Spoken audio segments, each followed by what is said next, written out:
Pozdrav svima.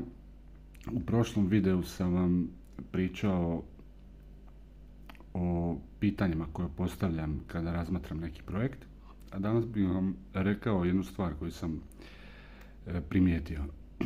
Najskuplja greška u online poslovanju je to što ljudi upravo gledaju hype, priču o novcu, o zaradi, a ne postavljaju neka bitna pitanja.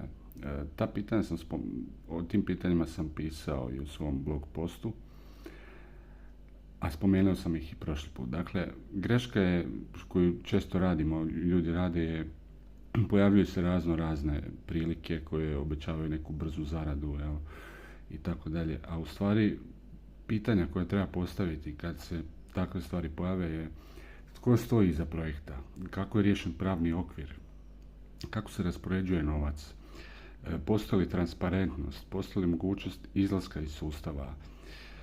To su sve bitna pitanja kad se razmatra neki projekt i koji vam mogu dati jasniju sliku. Dakle, da li uopće